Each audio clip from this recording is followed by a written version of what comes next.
Hello student, good morning. मैं गोकुल आज के इस वीडियो में लेके आया हूँ क्लास 8 विज्ञान विषय चैप्टर नंबर 2 सूक्ष्म जीव मित्र व शत्रु।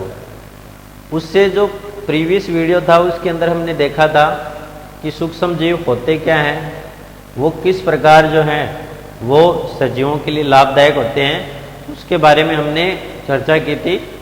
और आज के इस वीडियो में हम कुछ क्रियाकलापों के माध्यम से जो हमारा जो सेकंड वीडियो है उसके द्वारा उसमें हम पढ़ने वाले हैं कुछ क्रियाकलापों के द्वारा हम सूक्ष्म जीवों का उपयोग है वो किस प्रकार कर सकते हैं उसको समझने का प्रयास करने वाले हैं। तो हम एक क्रियाकलाप के द्वारा सूक्ष्म जीवों का उपयोग है वो समझते हैं। तो एक क्रियाकलाप लिखते हैं,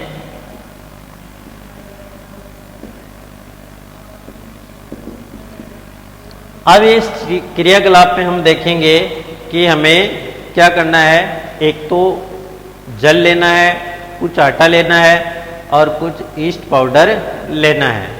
तो हम क्या देखते हैं, जैसे कम से कम आधा किलो आटा, आधा केजी आटा, उस आधा केजी आटा को हम क्या करते हैं किसी पात्र में घोल लेते हैं।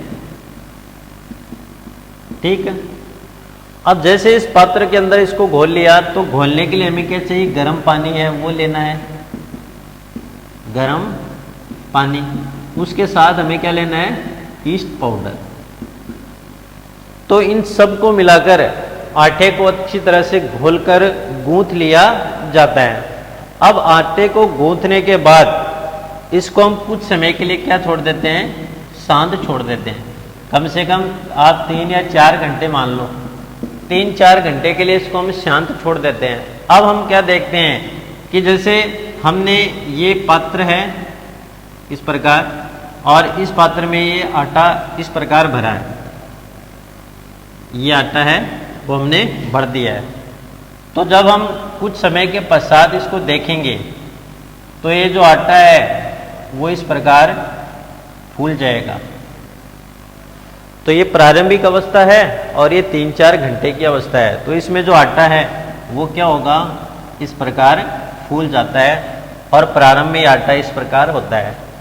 तो ये सब क्यों हुआ, इसके पीछे कारण क्या है, तो उसके बारे में हम देखते हैं।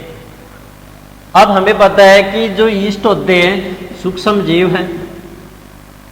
अब जब इसमें गर्म पानी और आटे के अंदर इसको मिलाते हैं तो ईस्ट में क्या होगा, गुणन होगा, गुणन, या क्या हम बोल सकते हैं जनन। और जनन होगा तो ईस्ट में क्या निकलेंगे, मुकुल निकलने लग जाते हैं। क्या निकलते हैं, मुकुल। मुकुलन की जो प्रक्रिया होती है इससे मुकुल निकलते हैं। और ईस्ट में जैसे जैसे मुकुल निकलेंगे तो मुकुल निकलने के जो उपरांत ये जो ईस्ट है वो शोषण करते हैं। तो कौन सी गैस निकालते हैं, CO2 गैस निकालते हैं। और ये जो CO2 गैस है उस आटे का क्या कर देती है, आयतन बढ़ा देती है। तो इसके अंदर कौन सी गैस बनेगी, CO2।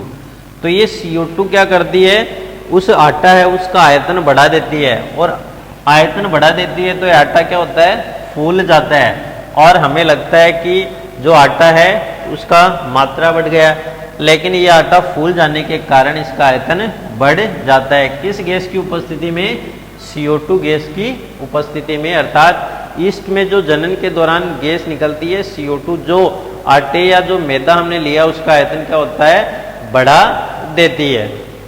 इसी प्रकार हम देख सकते हैं कि जो बेकिंग उद्योग में ईस्ट का उपयोग, बेकिंग उद्योग होता है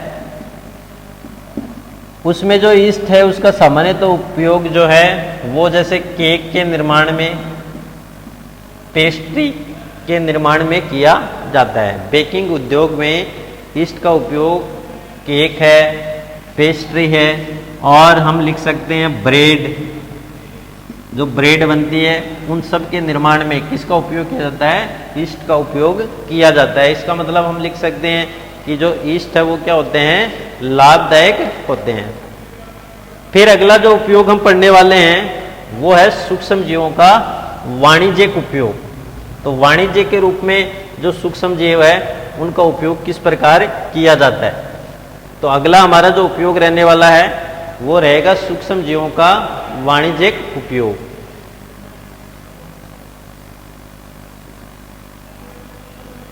सूक्ष्म जीवों का वाणिज्यिक उपयोग।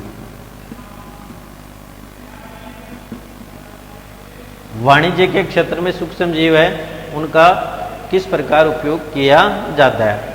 तो हमें पता है कि जो सूक्ष्म जीव है उनमें एल्कोहल, सूक्ष्म जीवों का उपयोग वाणिज्य के क्षेत्र में एल्कोहल के निर्माण में, शराब व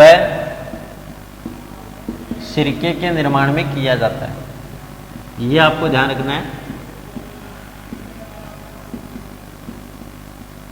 सूक्ष्म जीवों का वाणिज्य के क्षेत्र में जो उपयोग है वो एल्कोहल के निर्माण में, शराब के निर्माण में और जो सिरका है उसके निर्माण में इसका सामान्यतः उपयोग किया जाता है।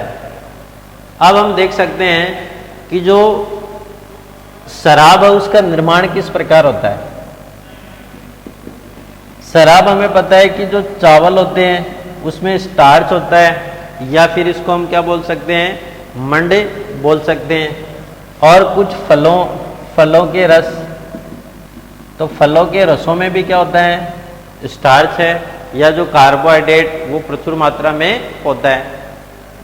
और कुछ प्राकृतिक शर्कराएं होती है, कुछ प्राकृतिक शर्कराएं। अब इनमें क्या है, ईस्ट पाउडर डालते हैं, और ईस्ट पाउडर जैसे ही डालते हैं तो ईस्ट क्या करेगा, इनमें डालते ही दुर्गंध उत्पन्न करता है, ठीक है। और दुर्गंध उत्पन्न करने के दौरान ये एल्कोहल या शराब का निर्माण करता है, एल्कोहल या शराब का निर्माण करता है। तो इस प्रकार हम वाणिज्य के क्षेत्र में जो शराब होती है उसका निर्माण ईस्ट का उपयोग के द्वारा कर सकते हैं। तो इसके लिए हमें क्या करना है, जैसे फलों का रस जिसके अंदर कार्बोहाइड्रेट हो, या फिर जो चावल है या आलू है इनमें स्टार्च होता है वो, तो उनको क्या करते हैं, किसी पात्र में डाल के ईस्ट पाउडर डालते हैं। तो ईस्ट पाउडर वो धीरे धीरे किण्वन की प्रक्रिया द्वारा उसको किसके अंदर परिवर्तित कर देगा, शराब या फिर एल्कोहल है उसका निर्माण हो जाता है। अब इसको और अधिक हम समझने के लिए क्रियाकलाप करते हैं। तो उस क्रियाकलाप के द्वारा हम इसका वाणिज्यिक उपयोग उसको आसानी से समझ सकते हैं। तो अगला जो पॉइंट हमारा रहने वाला है वो है क्रियाकलाप। तो क्रियाकलाप के द्वारा हम इसको किस प्रकार समझ सकते हैं। तो एक क्रियाकलाप के लिए हमें एक पात्र चाहिए और उस पात्र में 500 ml जल भरना है, 500 ml जल भरना है। जैसे यह हम ऐसे लग सकते हैं, एक पात्र लेना है जिसकी कैपेसिटी 500 ml है, या आप 1000 ml जो आपकी इच्छा हो उसके अकॉर्डिंग लेना है। उसको 3/4 का मतलब उसका 3 भाग वो जल से भर लेना है। तो उसके अंदर हमने क्या भर दिया, जल है वो इस पात्र के अंदर हमने भर दिया है। अब जल भरने के उपरांत हम क्या करते हैं, इस पात्र के अंदर तो हमने जल भर दिया। जल भरने के उपरांत हमें क्या करना है, चीनी की आवश्यकता होती है।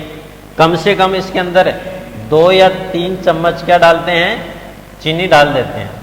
कम से कम 2 या 3 चम्मच इसके अंदर क्या डाली जाती है, चीनी डाली जाती है। तो हम इसमें चीनी डाल दी और ऊपर से हमें क्या डालना है, ईस्ट पाउडर, ठीक है। कुछ मात्रा में या चुटकी भर ईस्ट पाउडर है वो इसके अंदर डाल देते हैं। फिर इस पात्र को गर्म स्थान में कुछ समय के लिए रख देते हैं। गर्म स्थान या जो उष्ण स्थान होता है, उष्ण स्थान में इस पात्र को कुछ समय के लिए रख दिया जाता है और इसको ऊपर से क्या कर देते हैं, किसी पात्र के द्वारा ढक देते हैं। तो हमने जो उपकरण है उसको एकदम व्यवस्थित कर लिया। अब हम कम से कम 3 या 4 घंटों के उपरांत, कितने घंटे चाहिए, कम से कम 3 या 4, तो 3 या 4 घंटों के उपरांत इस प्लेट को अलग करके जब इसको सूंघते हैं तो उसके अंदर गंध आती है, इसको सूंघने पर गंध आती है। वो गंध किसकी होती है? एल्कोहल की होती है। किसकी होती है? एल्कोहल की होती है। तो इस प्रकार की ये जो प्रक्रिया होती है इसमें, इस प्रक्रिया को किण्वन कहते हैं। क्या नाम है इसका? किण्वन या फर्मेंटेशन। फर्मेंटेशन, किण्वन या फर्मेंटेशन। ये जो प्रक्रिया होगी इसके अंदर हमने डाला और दुर्गंध आई किसी एल्कोहल जैसी, तो ये संपूर्ण प्रक्रिया होने में जो क्रिया है इसको बोलते हैं किण्वन या फर्मेंटेशन कहते हैं। और जो ईस्ट पाउडर, चीनी और जो जल है उसका जो विलयन है वो किस में परिवर्तित हो गया? एल्कोहल में परिवर्तित हो जाता है। तो इस प्रकार हम इसका उपयोग कर सकते हैं। फिर सबसे पहले एक जो मुख्य इसमें बात ध्यान रखने की आवश्यकता है कि भाई जो किण्वन जो प्रक्रिया है उस प्रक्रिया की खोज किस वैज्ञानिक ने की थी। क्वेश्चन परीक्षा में आता है किण्वन की खोज करने वाले वैज्ञानिक का नाम। तो किण्वन की खोज किसने की थी? किण्वन की खोज लुई पास्चर ने। लुई पास्चर ने। और कब की थी? 1857 में, जब क्रांति छिड़ रही थी उस स्थिति में यहाँ पे ये किण्वन की जो खोज है वो कर रहा था। तो किण्वन की खोज लुई पास्चर ने की थी। और कब की थी? 1857 में। अब अगला आता है किण्वन सूक्ष्म जीवों का औषधीय उपयोग। अगला जो पॉइंट आएगा वो आएगा सूक्ष्म जीवों का औषधीय उपयोग। औषधि के रूप में सूक्ष्म जीवों का किस प्रकार उपयोग किया जाता है उसके बारे में आज हम इसमें देखेंगे।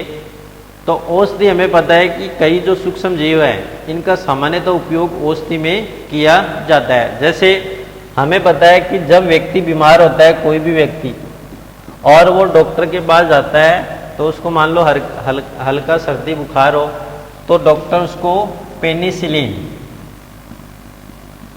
पेनिसिलिन की दवा देता है। और ये पेनिसिलिन जो है उस दवा का व्यक्ति यूज करते ही क्या होने लगता है? धीरे धीरे ठीक होने लगता है। और इस दवा को वो कैप्सूल या गोलियों के रूप में देता है। पता है सबको? डॉक्टर है, थोड़ा सा बीमार होने के पश्चात जब उनके पास जाते हैं तो वो पेनिसिलिन की दवा देता है कैप्सूल या गोलियों के रूप में, जिससे व्यक्ति उस दवा को लेकर क्या कर सकता है? आसानी से ठीक हो सकता है। या फिर इंजेक्शन के द्वारा भी इसको दिया जा सकता है। अब ये पेनिसिलिन क्या करती है? ये पेनिसिलिन जो रोग उत्पन्न करने वाले बैक्टीरिया को, रोग उत्पन्न करने वाले सूक्ष्म जीवों को नष्ट कर देती है। सूक्ष्म जीवों को नष्ट कर देती है। कौन करती है? ये जो पेनिसिलिन डॉक्टर के द्वारा दी जाती है ये सूक्ष्म जीवों को नष्ट कर देती है और उसकी वृद्धि को रोक देती है। तो क्या करती है? वृद्धि को रोकती है, सूक्ष्म जीवों को नष्ट करती है और उन जीवों की वृद्धि को रोक देती है। इस प्रकार इन औषधियों को क्या बोलते हैं? प्रतिजैविक कहते हैं। प्रतिजैविक औषधियां, या इसको हम बोल सकते हैं एंटीबायोटिक।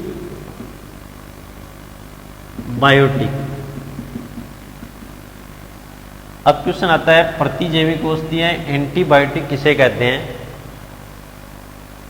यानी वे औषधियां जो रोग उत्पन्न करने वाले सूक्ष्म जीवों को नष्ट कर देती है तथा उनकी वृद्धि को रोक देती है, उन्हें प्रतिजैविक औषधियां एंटीबायोटिक कहते हैं। जैसे हमने अभी पढ़ा पेनिसिलिन, और उस पेनिसिलिन की जो दवा है उसको कैप्सूल, गोलियों या इंजेक्शन के द्वारा डॉक्टर के द्वारा दी जाती है। तो क्वेश्चन बनता है कि प्रतिजैविक या एंटीबायोटिक क्या है। वर्तमान में जो प्रतिजैविक का निर्माण जो है वो जीवाणु व कवक, जीवाणु व कवकों के द्वारा किया जाता है। अब देखो वर्तमान में जो दवा का निर्माण होता है तो उस दवा के निर्माण में कुछ जीवाणु और कुछ जो कवक होते हैं, फंजाई होते हैं, उन फंजाइयों का उपयोग किया जाता है किन के निर्माण में, प्रतिजैविकों के निर्माण में इनका उपयोग किया जाता है। जैसे हम बोल सकते हैं स्ट्रेप्टोमाइसिन, स्ट्रेप्टोमाइसिन, ये स्ट्रेप्टोमाइसिन क्या है, एक प्रतिजैविक औषधि है। उसके बाद में जैसे एरिथ्रोमाइसिन है, एरिथ्रोमाइसिन, फिर जैसे टेट्रासाइक्लिन,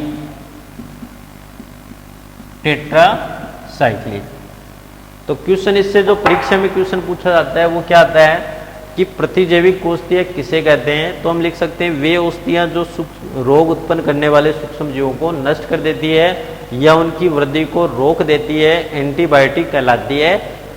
और एंटीबायोटिक के कुछ उदाहरण हैं जैसे स्ट्रेप्टोमाइसिन है, एरिथ्रोमाइसिन और जो टेट्रासाइक्लिन है वो किन का उदाहरण है, स्ट्रेप्टोमाइसिन, एरिथ्रोमाइसिन है और टेट्रासाइक्लिन वो किसका उदाहरण है, प्रतिजैविक का उदाहरण है, एंटीबायोटिक का उदाहरण है। अब हमने कुछ उदाहरण के द्वारा इसको अच्छे से समझ लिया है, प्रतिजैविक को हमने अच्छे से समझा है। फिर हमें ये पता होना चाहिए कि जो प्रतिजैविकों का निर्माण किस प्रकार और किया जा सकता है। तो कुछ जो सूक्ष्म जीव हैं, तो कुछ सूक्ष्म जीव है उनको हम क्या कर सकते हैं, संवर्धित करके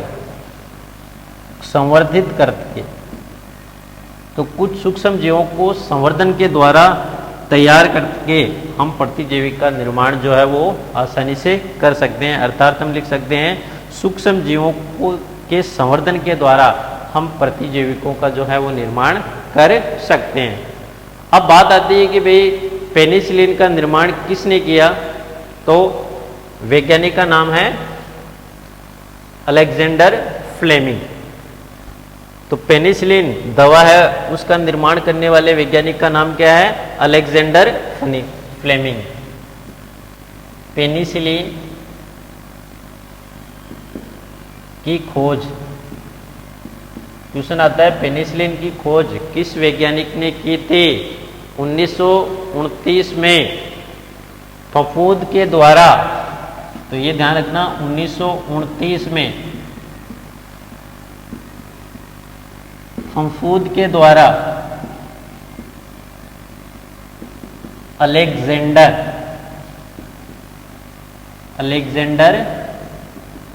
फ्लेमिंग ये वैज्ञानिक था। और इस वैज्ञानिक ने 1929 में फफूद के द्वारा किसका निर्माण किया था, पेनिसिलिन दवा है उसका निर्माण किया था। यह पेनिसिलिन एंटीबॉडी है, एंटीबायोटिक है या प्रतिजैविक है, उसका निर्माण पेनिसिलिन का किसने किया था, अलेक्जेंडर फ्लेमिंग ने फफूद के द्वारा 1929 में प्रतिजैविक का निर्माण किया था। अब बात आती है कि भाई जो पशु आहार होते हैं, पशु आहार या कुक्कुट आहार, जो हम पशु को आहार के रूप में जो भी डालते हैं सूखा, और कुक्कुट आहार जो हम मार्केट से खरीदते हैं। अब ये है तो इनमें भी किन का उपयोग किया जाता है, इन एंटीबायोटिक का या जो प्रतिजैविक है इनका सामान्यतः क्या किया जाता है, उपयोग किया जाता है। और ये क्या करते हैं, जब इनमें प्रतिजैविक डालती है तो ये सूक्ष्म जीवों की वृद्धि को रोक देते हैं। तो इनसे क्या होती है, सूक्ष्म जीव जो भी वृद्धि कर रहे हैं उन सूक्ष्म जीवों की ये वृद्धि को क्या कर देते हैं, रोक देते हैं। कौन, जो एंटीबायोटिक होती है। इसलिए जो पशु आहार होता है उसमें भी सामान्यतः एंटीबायोटिक है, उनका सूक्ष्म मात्रा में क्या किया जाता है, उपयोग किया जाता है। इसी प्रकार जो एंटीबायोटिक है, एंटीबायोटिक उनका उपयोग जो है वो सामान्यतः रोगों के नियंत्रण में भी किया जाता है। रोगों के नियंत्रण में विभिन्न प्रकार के मान लो रोग हो गए तो दवा के रूप में विभिन्न प्रकार के रोगों के नियंत्रण में भी इसका उपयोग जो है वो किया जाता है। फिर आपको इसमें ध्यान रखना है कि जो एंटीबायोटिक है उसका उपयोग डॉक्टर की सलाह के अनुसार लेना चाहिए। यानी डॉक्टर यदि एंटीबायोटिक जितने दिन के लिए लिख के देता है अपनी पर्ची में, तो उतने दिन डॉक्टर की सलाह के अनुसार ही जो एंटीबायोटिक है उसका उपयोग करना चाहिए। और दवा का जो कोर्स है उसको पूरा लेना चाहिए। यदि मान लो किसी कारणवश हमने दवा का कोर्स नहीं लिया तो ये भविष्य में उस रोग के प्रति एंटीबायोटिक जो है वो पूर्णतया काम नहीं कर पाती है। और मान लो यदि कोई व्यक्ति है, वो व्यक्ति क्या करता है, एंटीबायोटिक है उनको बिना यानी शरीर में उसकी कोई आवश्यकता नहीं है और बिना आवश्यकता के वो एंटीबायोटिक है उसको लेता रहा है या फिर धीरे धीरे उसको ले रहा है, तो उसके लिए आवश्यक है यानी जिसका कोई यूज़ नहीं है फिर भी वो ले रहा है, तो वो क्या करेगा, जब वो व्यक्ति बीमार होगा भविष्य में, यानी वो लगातार यूज़ कर रहा है, किसी कारण कोई कारण नहीं है जिसके द्वारा भी वो उसको यूज़ कर रहा है, तो जब उसको अगली बार कोई बीमारी होगी तो फिर वो यदि उस एंटीबायोटिक का उपयोग करता है तो वो एंटीबायोटिक उसके शरीर में जाकर क्या करती है, रोगों से सही तरीके से नहीं लड़ पाती है, जो सूक्ष्म जीव है उनको पूर्णतया नष्ट नहीं कर पाती है। इसलिए हम कह सकते हैं कि जो एंटीबायोटिक है उसका उपयोग हमें क्या करना चाहिए, अनावश्यक रूप से नहीं करना चाहिए। और जब आवश्यकता हो तो डॉक्टर की सलाह पे ही हमें क्या करना चाहिए, एंटीबायोटिक है उसका जो सामान्यतः उपयोग है वो हमें करना चाहिए।